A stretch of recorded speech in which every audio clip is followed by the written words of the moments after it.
Hello friends, how are you? In today's session, we are going to learn about classification of solids. So solid state is the physical chemistry first topic, second year, intermediate second year. So before discussing the classification of solids, first we need to discuss the what are the characteristics of solids. So let us discuss the characteristics of solids. So characteristics of solids. So what are the characteristics of solids? Solids are incompressible in nature. Incompressible. Solids are incompressible in nature. So what is the meaning of incompressibility? So if you apply the pressure on the solids, we cannot decrease the volume of solids. If it is gas, we can, by applying the pressure, we can decrease the volume of any gas. Whereas solids, it is not possible. That's why solids are incompressible in nature. The second one is they have the low rate of diffusion. Low rate of diffusion. So what is the meaning of diffusion? So diffusion is the ability of intermixing ability of matter with the surrounding matter, that is called diffusion. So through movement of particles, matter can show the diffusion. Among solid, liquid, gases has the high rate of diffusion because they can move from one place to other place easily, whereas solids they cannot move. That's why we can say solids have the low rate of diffusion. The third one is definite shape and definite volume, because in solids, take the one any particular atom. So this is the one atom. This atom is strongly attracted by the equally attracted or strongly bound by the surrounding atoms. So because of this strong force of attractions, what happens? They will come close together. Because of these attractions, they will assemble together. They give the one definite shape or particular shape. So because of strong force of attractions, atom come close together and atom hold together in a definite shape. So because of that, definite, they have the definite shape and the volume. They have the fixed shape and the fixed volume. So generally, entropy in thermodynamics indicates it is the measure of a degree of disorderness of the system. That is called entropy. In solids, the particles are arranged in a like a regular order. So this is in case of solids. There is a regular order. There is no disorder. Whereas in gas, this is solid. Whereas in gas, what happened? The particles are arranged in a random manner, like this. So there is no particular regular order. This is called disorder. So gas has the high disorder, whereas solid has the no disorder. That's why gas has the high entropy, whereas solid has the low entropy. So entropy is the measure of degree of disorderness of the matter or system. So here solids have the low entropy. Low entropy. And because of strong force of attractions among the particles, constituent particles, so solids are rigid and they have the high mechanical strength. So they are rigidity, high rigidity, and high mechanical strength. Mechanical strength. So these are general characteristics of solids. Then come to the classification of solids. So classification of solids is the first. There are three types of classification. So based on the first classification is done by based on the arrangement of constituent particles. So based on arrangement of constituent particles, solids are broadly classified into two types. The first one is amorphous solids, next one is crystalline solids. Then see the here classification of solids. Classification of solids based on arrangement of a constituent particles. So the first classification is based on the arrangement of constituent particles. So based on this arrangement of constituent particles, the solids are broadly classified into two types. The first one is crystalline solids.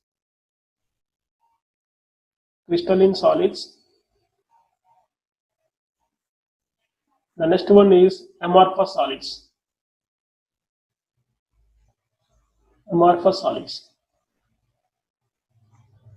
So I want to take the properties of both solids by taking differences in a simple tabular form. So at a glance you get all these points. So take this small tabular form.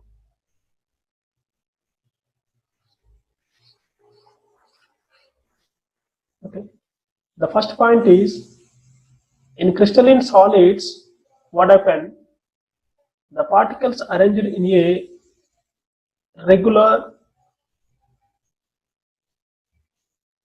three-dimensional fashion, like this.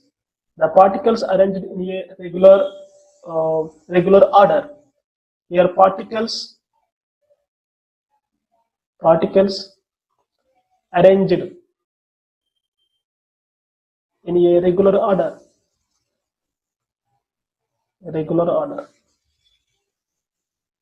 This is a regular order. But here the particles are arranged in a irregular order. Particles arranged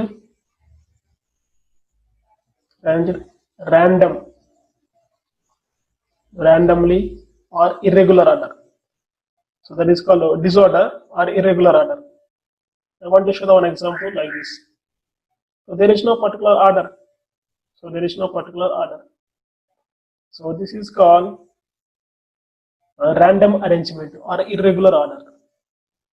Okay, because of the different arrangement of constant particles, so they have the different properties. So the different properties because of the different arrangement of constituent particles. So based on this arrangement, we can derive the remaining all points. So from this arrangement, we'll see. See here. So here in crystalline solids, the particles are arranged in a regular order in a long distance. That's why they are called long range order solids. Long range order solids. Whereas in amorphous solids, the particles are arranged in a regular order for a short distance. If we take short distance, within this short distance, the particles could arrange in a regular order. That's why they are called short range order solids. Now come to the third point here. For example, if you take this point, around this point there are 4 surrounding atoms. Take this one, first atom, this is second atom, and this is third atom, and this is fourth. So this is central atom. So from this central atom, first atom, second, third, fourth. So 4 surrounding atoms are present at equidistance. So when the distance is equal, the force of attraction is also equal. Here the force of attractions among the constant particles are equal. The force of attractions. Otherwise you can call it as the bond strength. The force of attractions are equal among the constituent particles. Whereas amorphous solids, so like in the same way here, take the one, this is one. From this one, 2 second particle, and this is 3, and this is 4, like this. So here different distance. So from the central atom 1, 2, 3, 4, 5, these particles are present at different distances. When they are present at different distances, the force of attractions also not equal. So here the force of attractions are unequal. Otherwise, the bond strengths among the constituent particles are unequal. Here the force of attractions are unequal.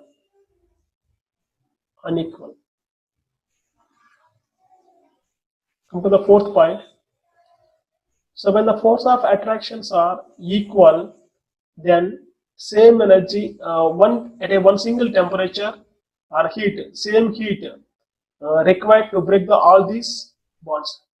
So when the bond strength is equal, so all these bonds break at a single temperature. Because of this, at a single temperature, the total solid converted into the liquid state. That is called melting point. So because of equal force of attractions, at a single temperature, total solid become liquid state. Then you can say crystalline solid has the short melting point. They have short melting point because all bond strengths are equal, so all bonds will break at a single temperature. That's why they have the short melting point. Here in this case, the force of attractions on the bond strengths are unequal, so one bond will break at a low temperature, some bonds will break at a higher temperature. So that's why, so they will start from one temperature. For example, they will start melting at 10 degrees centigrade. The melting will end at 20 degrees centigrade. For example, take the one example, plastic.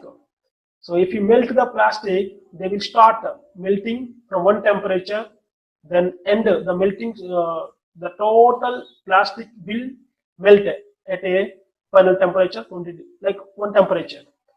So that's why you can say they have the melting range.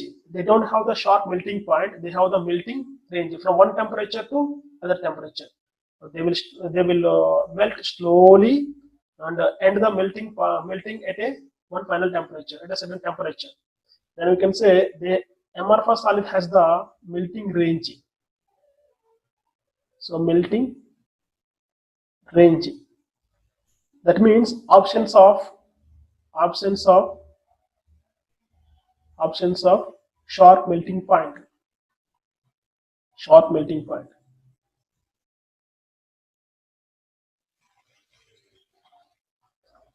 Okay.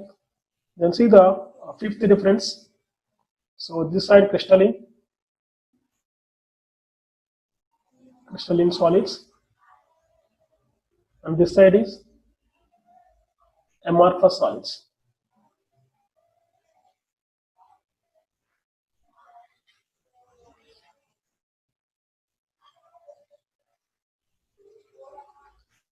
So fourth point completed. Now come to the fifth point. So first we will see some examples. Then the examples of crystalline solids are like diamond, quartz, nothing but silica, SiO2, aluminum nitride, or boron nitride, that is called inorganic graphite. Next, carborundum, SiC, NaCl, KCl, cesium chloride. These are comes under crystalline solids. Now see the examples of amorphous solids here. Amorphous solids examples are plastic, glass, the polymers,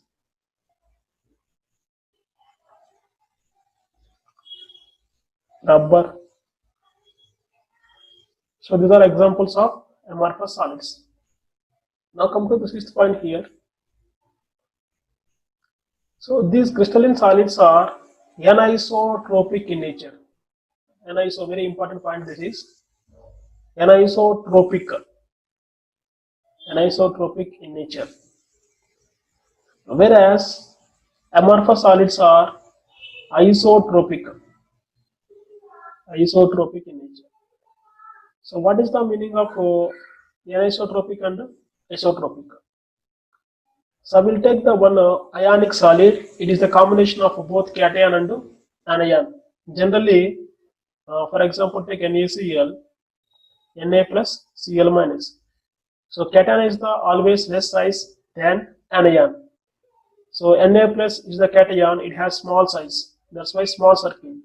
Whereas anion is large circle. So that is anion. So take the two types of circles here. So these are the arrangement of anions. So these are the like voids, tetrahedral void, octahedral voids. So these are the arrangement of cations. Again, this is the arrangement of anions. This is the arrangement of cations. Okay, if you measure the physical properties like size, density, refractive index, so these are radius. Okay, so if you measure the physical properties in different directions, then you get the different values. So for example, if you try to measure the size is the physical property. So if you measure the size in this direction, let us calculate in this direction size. See here, in this direction, all are the combination of big circles. But if you measure the same size in this direction, see in this direction, it is like a combination of a big circle and small circle, big circle and small circle. So here we get the different size. Here we will get the different size. Okay. So if you measure the physical properties, getting different physical properties in different directions, that is called anisotropic in nature. But if we take the this one amorphous solids, here there is no particular regular order.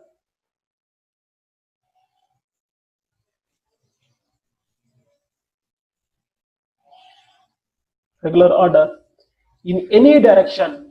If you measure the physical properties in any direction, you get averagely, you get the approximately averagely you get the same value. That's why amorphous solids are isotropic in nature. Okay, crystalline solids are anisotropic and amorphous solids are isotropic. What is the meaning of isotropic? Getting same physical properties in different directions. So if you measure the physical properties in different directions, the properties are same. That is called isotropic nature. So now come to the seventh point. Crystalline solids have the definite heat of fusion. Definite heat of fusion. So what is the meaning of heat of fusion? So it is the heat required to convert 1 mole of solid to liquid. Fusion meaning conversion of the process of conversion of solid to liquid, that is called fusion. So heat of fusion means the conversion of 1 mole of solid to liquid, that is called heat of fusion. So for example, if you take the any crystalline solid, so 1 mole require x heat, x calories of heat. Then 5 moles required how much? So 5 into x, that is called definite heat of fusion. So they have the fixed heat of fusion. But if we come to the amorphous solids, they don't have the definite heat of fusion. So don't have definite heat of fusion. Heat of fusion. In this case, for example, if we take the 1 mole of rubber, so 1 mole require y calories of heat. Then what about 5 moles? 5 moles require 5y. No, that is it may be more than 5y or it may be less than 5y. So that is not fixed. Okay, we cannot predict also. Now come to the two more points, differences. So one side crystalline solids, other side is amorphous solids.